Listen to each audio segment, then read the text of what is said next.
Aim right, achieve big at KR Mangalam University. पूर्व cricketer Suresh Raina की मुश्किलें बढ़ सकती हैं बैटिंग ऐप मामले में या बैटिंग ऐप को प्रमोट करने के मामले में ईडी ने उन्हें आज पूछताछ के लिए समन किया है। आपको बता दें 1xBet ऑनलाइन गेमिंग ऐप को प्रमोट करने के मामले में आज सुरेश रैना से ईडी के दिल्ली मुख्यालय में पूछताछ होगी। Suresh Raina online gaming app brand ambassador हैं। ईडी इस बैटिंग ऐप को लेकर मनी लॉन्ड्रिंग के तहत जांच कर रही है। सुरेश रैना से पहले कई और क्रिकेटर और बॉलीवुड हस्तियां भी इस मामले में जांच के दायरे में आ चुके हैं। और अब बारी सुरेश रैना की। हमारे सहयोगी अतुल भाटिया इस खबर पर लाइव जुड़ गए हैं। अतुल, पूरा मामला बताएं, इस बैटिंग ऐप से जुड़ा हुआ मसला क्या है, कितने पैसों की हेराफेरी हुई है या मनी लॉन्ड्रिंग हुई है?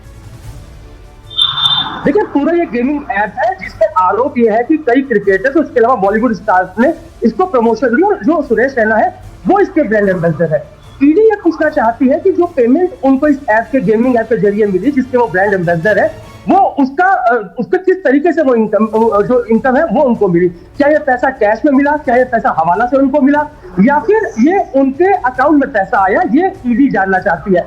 ईडी को ये जानकारी मिली है कि बॉलीवुड स्टार्स और जो क्रिकेटर्स हैं उनको करोड़ों रुपया इस गेमिंग ऐप के जरिए जो है वो दिया गया, ये पैसा हवाला से आया और इसी का सोर्स अब ईडी जो है वो सुरेश रैना से पूछना चाहती है क्योंकि सुरेश रैना जो है वो इस गेमिंग ऐप के जो मेन प्रमोटर है वो बताए जाते हैं। तो अब कुछ देर में ईडी हेडक्वार्टर पहुंचने वाले हैं सुरेश रैना। उनसे पूछा जाएगा कि किस तरीके से उनके अकाउंट में पैसा पहुंचा, कैश में आया तो क्या ये हवाला से आया, क्या उनको जानकारी थी कि ये जो गेमिंग ऐप है वो किस तरीके से सट्टा फैला रही थी, किस तरीके से कितने लोगों के साथ इसने चीटिंग की। तो तमाम तरीके की इन्वेस्टिगेशन है जो ईडी करना चाहती है, जिसके जरिए पहली बार अब सुरेश रैना को पूछताछ के लिए बुलाया गया है ईडी हेडक्वार्टर, क्योंकि एचआईयू का केस है इसलिए दिल्ली हेडक्वार्टर में उनको पूछताछ के लिए बुलाया गया है और उसके बाद और भी कई स्टार्स और क्रिकेटर्स को इसको पूछताछ के लिए बुलाया जा सकता है। जी मीनाक्षी। बिल्कुल अतुल, अगर और क्रिकेटर्स और हस्तियों की बात करें तो अभी तक किन लोगों पर समन की तलवार लटक रही है, किन लोगों की मुश्किलें अभी और बढ़ सकती हैं सुरेश रैना के साथ साथ?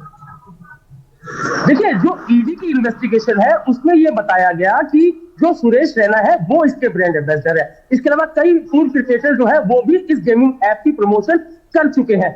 ईडी को यह जानकारी मिली थी कि इस ऐप के जरिए जो लोग प्रमोशन कर रहे हैं, जिन लोगों के पास पैसा पहुंचा वो या तो कैश में पहुंचा यानी कि हवाला रूप से पहुंचा या फिर जो अकाउंट में आया तो किसी दूसरे अकाउंट से आया जिसमें ईडी को शक है कि ये पैसा prevention of money laundering act के दायरे के अंदर आता है, यानी कि ये जो मनी लॉन्ड्रिंग है उसके जरिए पैसा इस अकाउंट से पहुंचा। तो यही कारण है कि जो बॉलीवुड स्टार्स है, क्योंकि अभी ये जल्दबाजी होगी कहना, क्योंकि जो ईडी है वो इस पूरे मामले की इन्वेस्टिगेशन कर रही है, कई और लोगों के नाम इसके अंदर सामने आए। ठीक है अतुल, आप नजर बनाए रखिए। पूरी जानकारी के लिए आपको बहुत शुक्रिया।